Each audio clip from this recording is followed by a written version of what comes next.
ให้น้องปลาแค่นี้นะแม่นให้น้องปลาเทียนเลยบอกไปตัดหรอเฮ็ดน้ำกันบ่จะช่วยน้ำกันเนาะใครเด้ คิดว่าน้องจะน้องไปยังสิไปเข้าป่าแล้วกินตีนไก่เนาะไปหับน้องใจไปเลยน้องใจเอากินในเซสวนน้ำกันมาสั่นมือวานนี้คาดน้องไปเย้งแล้วมื้อนี้คาดน้องล้าโอ้ยสิมีครับเป็นโจรฮะเนาะไปหับตรงตะตุ้นมาบ่ลาย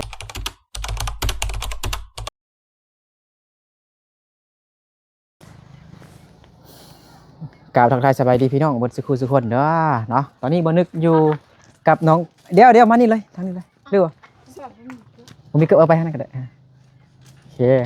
ตอนนี้อยู่เพื่อนน้องปลาเย้งเนาะบ้านคิวแคมเมืองเพียงแขวงไสยะบุรีเนาะสิมาเฮ็ดเสฉวนกิน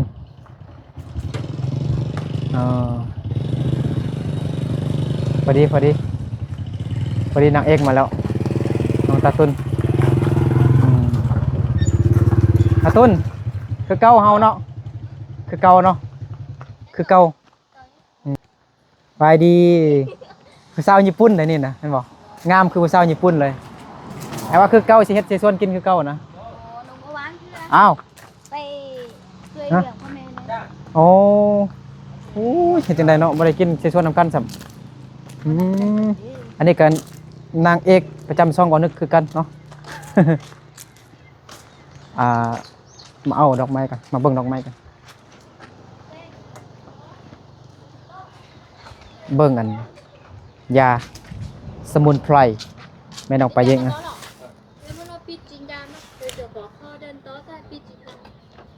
เดินกระต้อเขาปิดแล้วอ๋อไอ้คือเข้าใจฉันนะไอ้คือหู้ฉันเนาะไอ้คือหู้ภาษามงอยู่เนาะ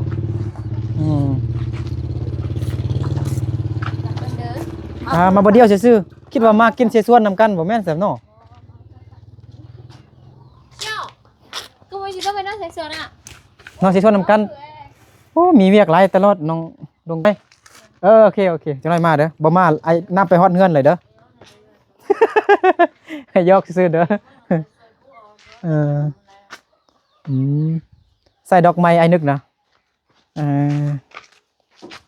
ว่าสิมอบให้ผู้สาวมื้อนี้ผู้สาวอยู่เฮือนอยู่บ่เนาะสบายดีน้องไปเย้งผู้สาวที่ไอ้นึกสิไปมอบให้คือสิดีใจคักเนาะซอยใหญ่แฮงเนาะผู้สาวอยู่บ้านคิวแคมนี่แหละบ้านคิวแคมเมืองเพียงแขวงไสยะจากบ้านน้องไปเย้งไปบ้านผู้สาวที่จะมอบให้ดอกไม้ให้ก็บ่ไกลหรอกประมาณบ่ฮอด1 เมตรบ่ประมาณ2 เมตรเนาะประมาณ1 เมตร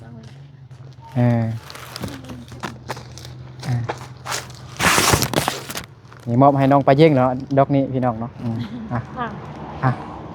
เอาก็ของน้องเลยแท้ผู้ใจดีเพิ่นซื้อให้น้องไปเย้งวันวาเลนไทน์วันแห่งความรักเนาะสุขสันต์วันวาเลนไทน์เดี๋ยวน้องไปเย้งเดี๋ยวให้น้องไปเย้งให้ก่อนเราปลาบ่มีไหมเอาปลาบ่มีทำใหม่แล้วมีเล็กหน่อยติดกันเนาะมีเมียเล็กเธอได้โซนใหญ่กว่าหมูเนาะแม่นเอาเบิ่งกาวมันติดเอาใช่ป่ะน้องไปเย้งยังงงอยู่กระแท้เอาให้น้องเลยผู้ใหญ่ใจดีเพิ่นขอบใจเด้อขอบใจโซนใหญ่ค่ะ FC ทางฝั่งไทยผู้ใหญ่ใจดีชื่อว่าไอ้ปุ่นไอ้ปุ่นแต่ละไล่เดี๋ยวไอ้ปุ่นเด้อเดี๋ยวไอ้นึกเปิดปึ๊บมาเถอะแต่บ่เห็นดอกเนาะมันตอนค่ำก่อนจึงเห็นไฟแมบกระพริบพี่น้องเนาะมีจักดอกนี่40 ดอกบ่แม่น40 ดอกสุขสันต์วันวาเลนไทน์น้องไปเย้งเนาะสุขสันต์วันเกิดเด้อสุขสันต์วันเกิดย้อนหลัง ขอบใจหลายๆเด้อไอ้คุณเด้อที่ยังซื้อโซดอกไม้โซใหญ่ที่สุด แม่นใหญ่ที่สุด ไปหา เนาะ น้องป่า น้องปลาเคยได้บ่ใหญ่ซำนี้นะบ่เคยได้เนาะคือว่าเคยมีผู้ใหญ่ใจดีเพิ่นเดือนก่อนๆมันมีแต่ซื้ออันแบบเป็นเงินเนาะซอดอกไม้เงินเนาะเท่าใดก่อน40ดอกเบิ่งใจายเช็คบิลก่อนจ่ายค่าดอกไม้ก่อน ลืมแล้ว หืม เบิ่งตัวน้องป่าส่งไปหาเงินก็ได้ เท่าใด569บ่หรือว่า89บ่เบิ่งอันก่อนให้น้องไปยังจริงน้องไปยังสิไปตัดบอนตัดกล้วยแล้วจะได้เฮาก็สิกินเสส่วนเนาะ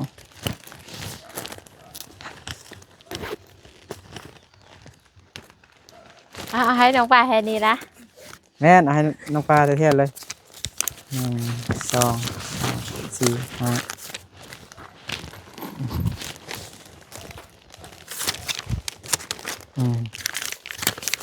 ยายแหง 6 เซนเอาให้หมดเลย เอาให้มาเลย ไม่ต้องทอนอ้าว5 เซนแต่เอาให้หมดเลย ขอบใจเด้อ เออ เจ๊ ถ้า ซื้อน้ำน้องป้ายังเอาให้น้องป้าอีก นึงว่าเนาะใจดีแฮงเนาะไอ้นึกคือบ่โชคดีจักเทื่อเด้น้องปลาโชคดีตลอดเนาะไอ้นึกปีนี้บ่ได้เด้ได้แต่ดอกอันยากิโล จังดีบ่เดี๋ยวถ่ายรูปเบิ่งนึงก่อน ใจละลายเด้อไอ้คุณเด้อค่ะ ยิ้มเบิ่งนึงก่อนปึ๊บโอเคดอกนี้เดี๋ยวโอเคได้แล้วให้น้องไปเมียนก่อนก็ได้บ่ต้องถ่ายเถอะอันนี้ของเขา เสียไปใส่ ฮะ เสียไปใส่ เบิดก่อนใจไม่แน่นอนโอเคได้แล้วให้น้องปลาไปเมียนแล้วก็ได้ติดไปก่อนน้องกับปายงเฮ็ดเลย เพียงสิใบยังเหรอ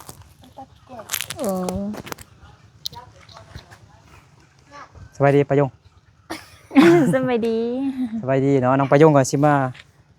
เฮ็ดเสส่วนกินนำกันอยู่เฮือนน้องปายงเนาะไปเอาวันเป่าไปน้องปายงกับน้องปายง ก็น้องปายงปายงเหมือนกันแต่ก็น้องปายงปายงแล้วบัดนี้น้องปายงแล้วก็น้องปายงน้องปายงแล้วบัดนี้พวกนี้มา อยู่เป่าหั่นนะอ๋อเดี๋ยวโอ้ปะบ่ฮอดเนาะบ่ฮอดบ่สิเฮ็ดสิส่วนโอ้ยลงขึ้นแฮงเนาะ ฮอดบ่แม่นบ่จักอาจจะบ่ฮอด เลย ปลาเดียวเอาหมักไม้โอ้เส้นเดียวเอาหมักไม้หมักตอกให้แม่น้องไปยังครับหมักหมูเลยดิ โอ้หนักแฮงเอาอันหมักไม้เองตักออกก่อนแกะดูเมื่อวานนี้ว่ามันมือก้อนกินตำบักหุ่งกับน้องประยงแล้วเขาว่าโอ้นางเอกมา3 คนคัดนางเอกเบอร์ 1ว่าซั่นน้องประยงว่าซั่น บ่ได้ว่า FC เด้มักเกียงมักอันนั้นอาหารแม่นะมักโปมแอปเปิ้ลมักอันนี้เอาไว้เฮือนก่อนให้แม่น้องอันนี้ก็เป็นของผู้ใหญ่ใจดีเพิ่นหมดนี่ เขาเฮ็ดเองก็อันเขา เอาไปพุ่นเลย เฮ็ดห้องนะ เอาไปไว้เพิ่นก่อน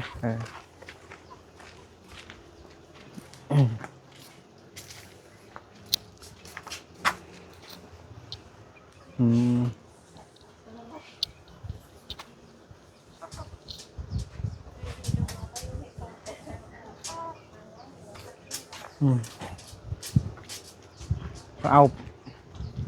ย่างมานั่น เอามาปู นี่บัง เอาตีนไก่บักกะลายนี่กินบ่หมดสัก ช่าง ที em mỗi nghe chuyện nha nó สบายดีซาลี chỗ áo này dụ nhớ nhá โอ้ยสิทันได้บ่มื้อนี้เฮามื้อก่อนนะ áo chấm người ăn hiểu มัน chả ก็ยิงก็ว่าสิไปตัดกล้วยก่อนว่าซั่น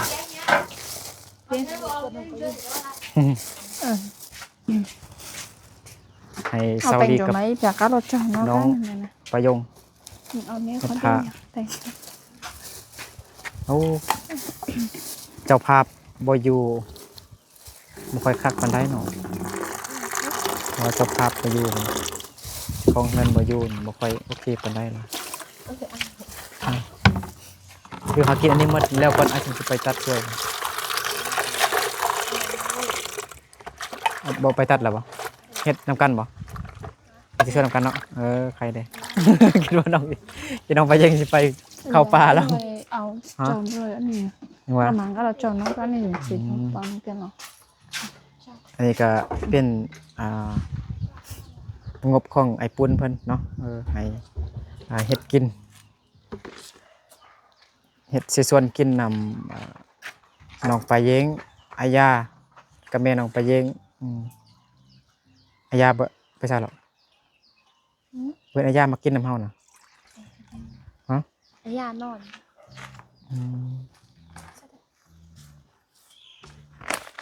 อายาสิเมื่อยคักเฮ็ดเวียกเฮ็ดสถานที่เฮ็ดเดินอันกระตอพี่น้องเนาะดวงใจมาแล้วบ่มีน้องดวงใจน้อยก็มานะ เมื่อกี้ว่ามาแล้ว 3 เศร้าน้องตาตุ้นเด้ตาตุ้นสิมาอยู่บ่เนาะ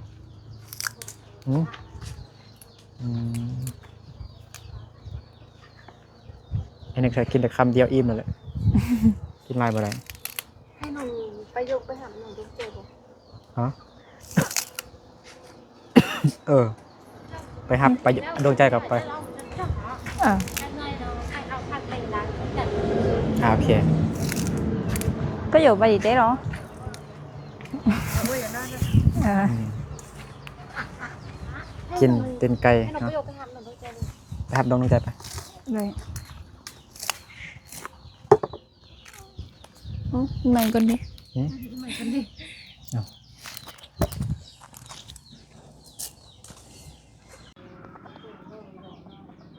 ดวงใจสบายดี เอาน้องดวงใจมากินเสส่วนนำกันอยู่นี่เนาะยังน้องตุ้นน้องตาตุ้นนี่หัวสิมาอยู่บ่เรียกลายอยู่ว่าซั่นเนาะ ต้องกินกัน ตีนไก่ก่อนเนาะนั่งกินอยู่นี่เนาะแล้วเนาะมันจริงแจ้งดีอยู่ในคนมันมืดหน่อยนึงพี่น้องเนาะน้องไปเย่งไปเปลี่ยนเครื่องแล้วก็สิไปเกลือเป็ดเกลือไก่เกลือหมูเกลือม้าเนาะใช่ มีบ่หลุด เนี่ยบ่ บ่ มื้ออื่นต่อถึงไก่ขึ้นงาไหม ยังมันดอกบ่ได้ น้องไปยงล้างฮอนดอกแล้ว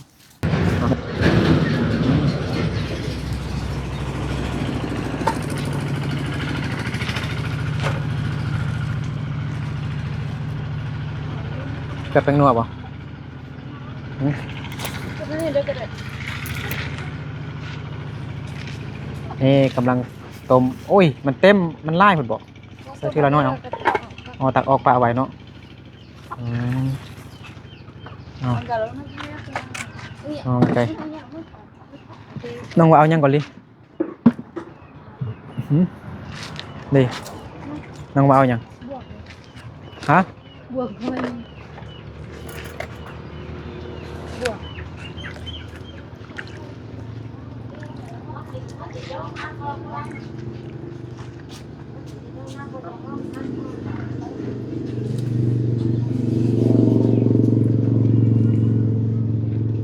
เอาเฮ็ดเสส่วนน้องปลาเย้งเกลือเป็ดเกลือไก่เกลือหมูเกลือม้า อันนี้ทำเนาะไปเกลือหมูก่อนแม่นบ่เกลือหมูก่อนแม่นบ่เกลือเป็ดก่อนบ่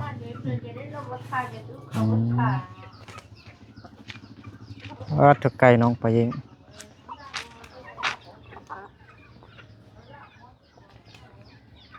น้องปลาไก่น้อยซ้ำนี่นี่ขายตัวเท่าใดนะกระเทินนะตัวกระเทินขึ้นอันหม้อหั่นน่ะ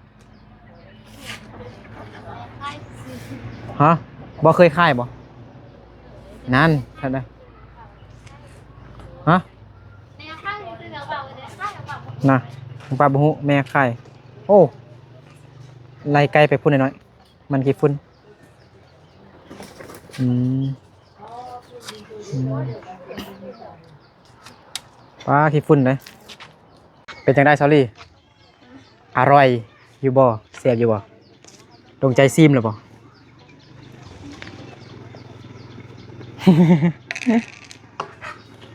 ซอรี่จัดการน้องปลาเย้งยังเกลือไก่เกลือเป็ดยังบ่ทันเดียวเถอะเนาะน้องปลายงกินเอาไป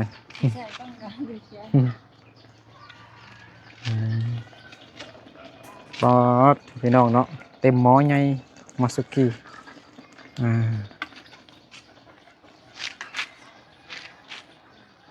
เดินมาได้กินเนาะคือสิแซ่บคักเมื่อกี้ทำน้องไปเย่งว่าแล้วให้ยาให้สายของน้องไปเย่งกินน้ำแต่น้องไปเย่งว่ายาขี้อ้ายว่าฉันถ่ายคลิปขี้อ้าย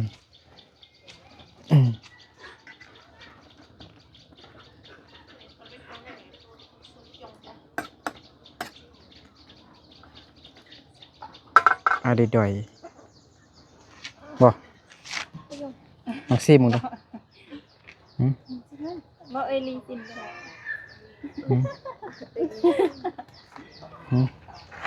จะซีมึงบ่ซาลิซีบ่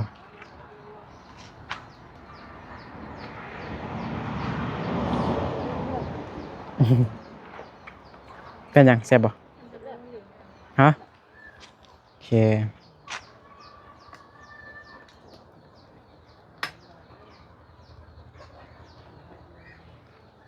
ตัวจีอย่างตัวจีแปลว่าตัวยัง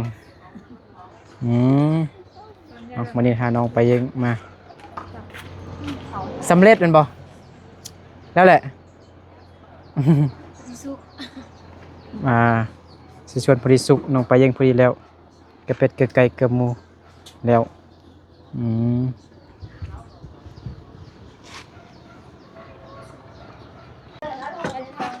เอ้ยแม่น้องไปยังว่าอันเจ็บอันเส้นอยู่ว่าสันกินบ่ได้สิชวนพี่น้องเนาะมีแต่3 เช้า4 เช้านี่กินน้องตาตุนบ่มาซ้ำ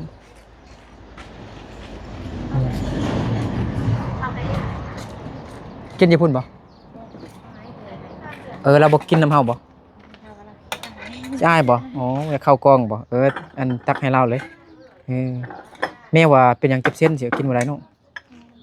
โอ้บ่ใส่เครื่องเลยกินได้บ่ก็เก่าติบ่ใส่เครื่องมันสิแซ่บแนวใดก็ใส่ได้ว่าแม่แบบนี้แล้วใส่ได้น้อยลงสิล่ะอ๋อแต่นั่นแหละดีแท้ก็บ่ให้กินที่คันเจ็บนั่นอยู่คืออันเห็นบ่อาชวน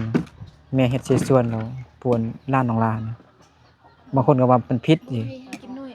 มันเจ็บหัวอีหยังหั่นน่ะมันกิน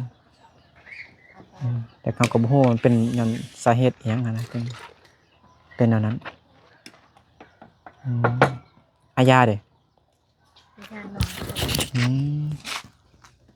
นิดไม่ได้ยินเสียงอายามากินน้ำเฮาบ่อายากาบ่บ่เห็นอายามากินข้าวกินแม่ยังน้ำเฮาเนาะขี้อายอยากขี้อายจงไว้จงหายาซะลงใจเด้ไปหับตะตุ้นมาบ่ต้องหับบ่อยากมาเลยที่เนาะไปมานั่งเลยมามาสิมืดแล้วนี่นั่งข้างนั้นเลยไม่ก็ได้มาลงใจเลยให้น้องเจ้าภาพติดไมค์กันสีลมเรื่องมายังเลยนะสี สิลมเรื่องผู้เบาข้ามเรื่องผู้เบา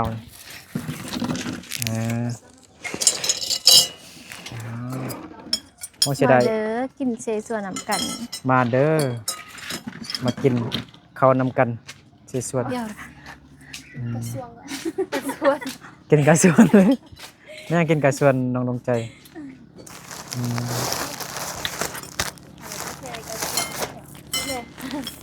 มาเดินกินเสื้อ มาได้กินสิส่วนนำกัน กระส่วนกัน ซาลี่ยับไปพุ่นอีกก็ได้ยับไปพุ่นโอ้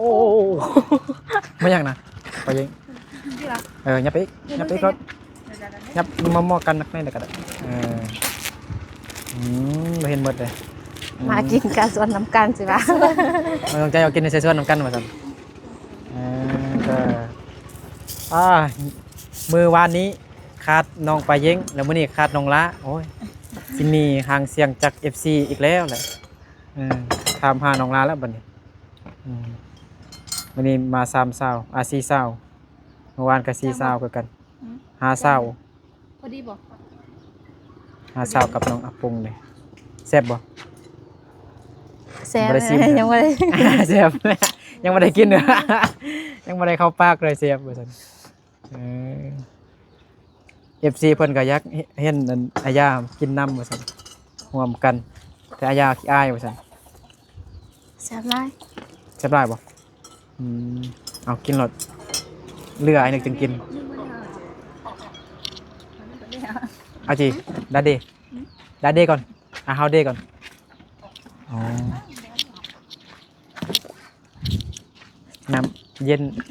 น้องไปยังบ่ได้แช่เนาะ แม่บอกให้กินน้ำเย็น เดี๋ยวกินน้ำธรรมดา ก็อร่อยก็เอาลูกเจ้าไปก็ลองเนี้ยcũng ngay đấy แซ่บบ่เอาดิป้อนให้เบาหนึ่ง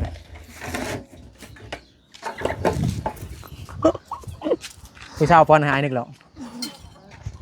ชาวดี cái này à đúng không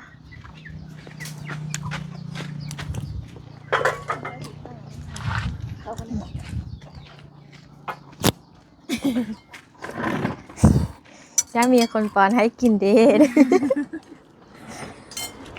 หวานเจี๊ยบชาวดีป้อนสิส่วนให้เบานึกกิน จนไอ้นึกโบนั่นก็โบอันนี้โบเผ็ดแล้วหวานซื่อเนาะเนาะแม่น่ะเนาะหวานเจี๊ยบน้องกินเผ็ดเนาะบัดไอ้นึกกินแล้วหวาน แม่ เพราะว่ามีผู้สาวป้อนให้อีกแล้วหวานอีกแล้วนี่นะเฮ้ยเนาะ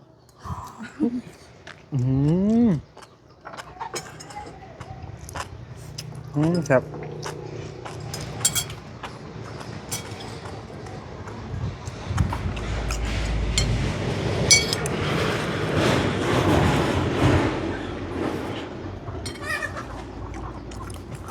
กินเดี๋ยวมันต้องอายเด้อต้องอายนะไปยงต้องอายเด้อบางใจน้องไปเย้งน้องเอกเบอร์ 1เห็นไหมเอฟซีหลายคนน้องเอกเบอร์ 1เบอร์ 2ผู้ใดน้องไปยงกับน้องลาวลืมแล้ว อันนี้มัน FC คอมเมนต์เว้าไกลหนึ่งผู้ว่าผู้ใดเป็นนางเอกผู้ที่1เพราะว่าทายผู้ดำอิดนะแบบเพราะว่าเบอร์ 1ต่อมากะน้องแต่น้องลาวน้องไปยง น้องไปยุ่งกันเลย ให้น้องไปยงก็จึงมาทายน้องลาวบอกน้องลาวไปทายอยู่พุ่นอบไปส่งน้องลาวไปโรงเรียนอันคลิปที่11 เดือนที่ผ่านมานะ ถ่ายก่อนแต่ว่าถ่ายน้องรักก่อนแล้วแต่ว่า เป็นบอก วันนั้นให้มาสนิทน้องไปยุ่งก่อนสิบ่แม่นว่า ยังวะน่าจะลืมเดี๋ยวเป็นบอก ถ่ายน้องรักก่อนแต่ว่ามาสนิทน้องไปยุ่ง น้องดวงใจกับน้องปายงเห็นย่างมาเมื่อนั้นขี้อายเนาะ2 คนเนาะถามยังกับบ่ตอบอีหยังเลยแบบคือบ่ฮู้ภาษาลาว ปิ้นอยู่เนี่ยแห้งน้องปายงเนี่ย อยู่จับคันห่มอยู่ อยู่ ขี้อายแท้ขี้อายเปล่าอย่างนี้อยู่บ่ได้กินละ น้องน้อยเห็นเด้กินน้ำแม่บ่น้องน้อยนะลูกของเอ้ยมันกินเห็นเรายากเลยเราบ่กล้ากินน้ำเฮาติเนาะเราเป็นโจรฮะ เนาะไปหับตรงตาตุ้นมาบ่ในลายซาวมานั่งกินน้ำกันม่วน เอาห้าเราบ่หับจากเราไป บ่หับน้อง อ๋ออาจจะไปหาผู้บ่าวแล้วติ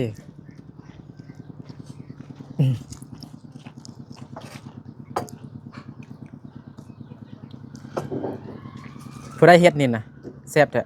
น้องไปเย็งเนาะ แม่น น้องไปเย็งไปเฮ็ดยวนลกไก่ เออสีมือของ3-4สาวเฮ็ดรวม เฮ็ดรวมกันในแซ่บเลยเฮ็ดผู้เดียวเนี่ยบ่แซ่บ เอากินรสบ่ต้องอายน้องน้องใจน้องไปยงน้องใจน่ะขี้อายแฮงนี่เฮียนเอาแบบอันเอ้ยไปเย่งนี่นะเห็นบ่กินอะไรจึงงามผู้ใหญ่ผู้งามกามกันใหญ่ยกผู้เบาจึง ใดหั่นนะโธ่สนุกสนานแฮงมื้อนี้พี่น้องเนาะมีความสุขแฮงได้มีนางเอก4สาวมารวมตัวกันอยู่บ้านเดียวกันนี้เนาะนับทางซาวลี่เนาะ4สาว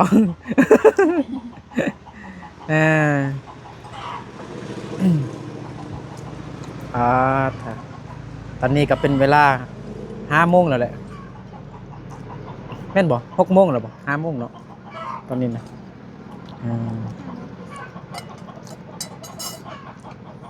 กินสุดยอด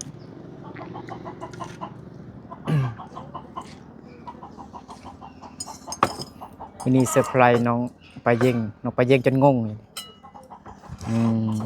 อย่าใจดีเพิ่นซื้อดอกไม้ช่อดอกไม้เซอร์ไพรส์น้องไปเย่ง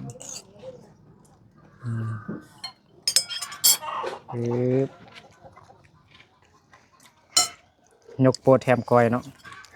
ซาวลีสีมือโอ้ มีกินต้มไก่แล้ว ไก่น้องไปเย่งยักษ์น้องไปเย่งต้มแล้วหั่น แม่น แกมเราข้าว ไก่ยักษ์อยู่ในหม้อแล้วสิ ไก่อยู่ในหม้อเนาะมันมีตีนไก่อยู่หั่นแหละเอ้าบ่มีไผกินตีนไก่ซับฮะ มีกินแล้วเด้ ตอนเกรงใจวะสิวะหลายตอนอยู่ยังมีตอนเกรงใจอยู่นะยัดกันเลยนะจับอ้าวตีนไก่นี่แซ่บอันดับ1เลยแต่เขาว่า เฮ็ดอีกนะเนาะนี่มันเท่ากันละจะเอาตีนไก่อะนะให้น้องนะตีนไก่ลาย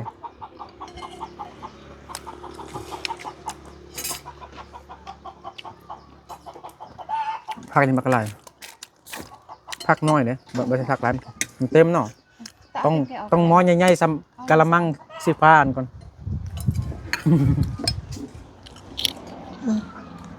ก็ได้ดีอย่างก่อนเนาะ เอาติดไก่เลย กินเลยโอ้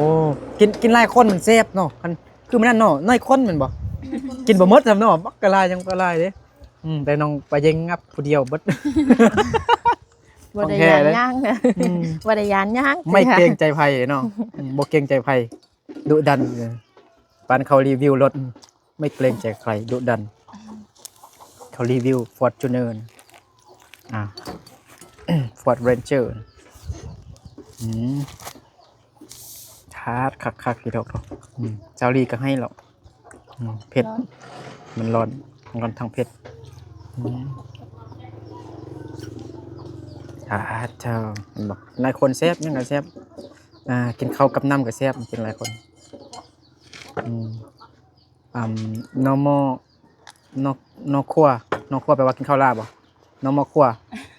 เห็นบ่กินข้าวกับน้ำเดี๋ยวเขาจังได๋ normal ดาเด้บ่แม่นเด้อ น้องหมอโจเด้ normal ชัวเด้เห็นบ่normal ชัวเด้แต่อันนี้เนี่ย normal คั่วเห็นบ่เนาะ normal คั่วกินข้าวละลายเช้าดีเล็มตีนไก่แล้วมันเสียบอีลีมีแต่ผู้หญิงเบิดบ่มีผู้ชายจักคน มีกระเทยนะ กระเทย บ่นึกเป็นกระเทย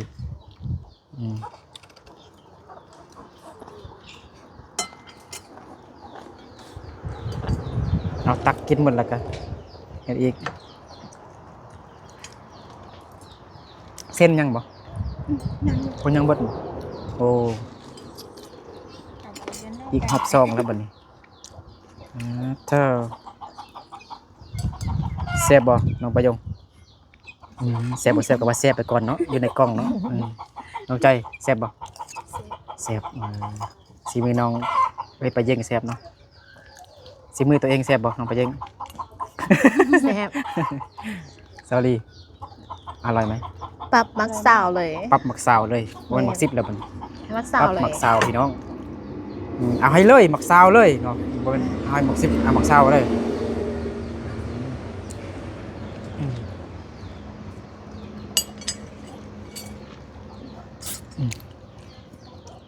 พากันยิ้มเบิ่งกล้องเบิดหนึงเลยป่ะสอรี่ยิ้ม1 2 3โอเคบ่ทาแต่งบ่ทาเติมมันยังแหละเนาะธรรมชาติเลยงาม เอาน้ำมันเติมใส่ไปก็ได้ ไม่ถูกอันอื่นปุ๊บ ไก่ปุ๊บ เสียบอย่างนี้เลยบ่ได้บ่ ได้ โหมดเนาะ มารู้ไอ้ปักเสียบรอเด้อน้องปลาซ้ำเลยเด้อ น้องปลาแท้ผู้เดียวนี่2หม้อหมดบ่ ปั่นคนถือว่าเนาะ ช่องใหญ่เลยกินได้หลายสำนั้นบ่กินถ้ากินผู้เดียวเนี่ยบ่ค่อยปานใดเลย โบกินผู้เดียว อ้ายคือกันกินหลายคนเดี๋ยวแซ่บญาติกันกินน่ะแซ่บ โอ้ยชื่อกันหรอ คือทางนี้เสียบทางนี้โดยแซ่บอีหลีมีความสุขแห้งมื้อนี้ได้กิน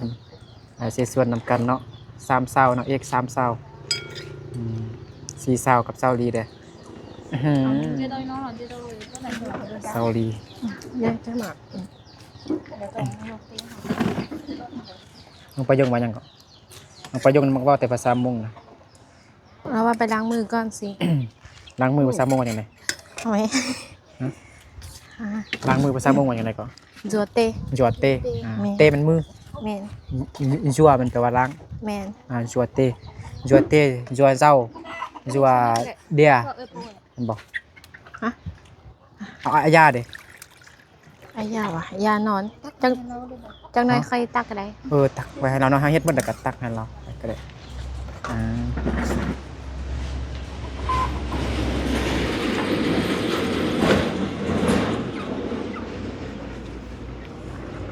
น้องปลา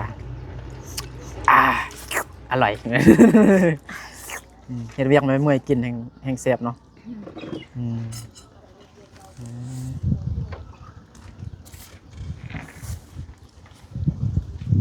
โอเคเดี๋ยวเฮา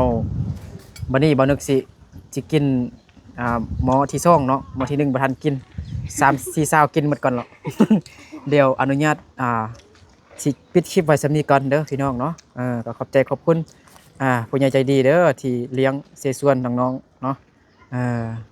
อาญาแท้จักหน่อยก่อนแหละจึงกินเนาะผู้ใหญ่เพิ่นก็อยากเห็นอาญากินน้ำหั่นแหละกินน้ำกันนี่แต่ว่าอาญาว่าอายว่าซั่นเนาะแม่ก็กินบ่ได้แม่ว่าเจ็บหัวอยู่ว่าซั่นเนาะโอเคขอบใจขอบใจ FC เด้อ ขอบใจได้ไล่เด้อที่อย่างเลี้ยงเสส่วนให้ดูน้องแด โดยขอบใจ ได้ไล่ โดยขอบใจ FC เด้อโดยประยงขอบใจโดยสอรี่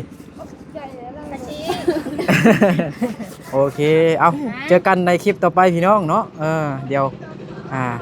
เอาไป คลิปนี้ ก็แล้ว น้องป้าสิลาก่อนแล้วเนาะโอเคเจอกันใหม่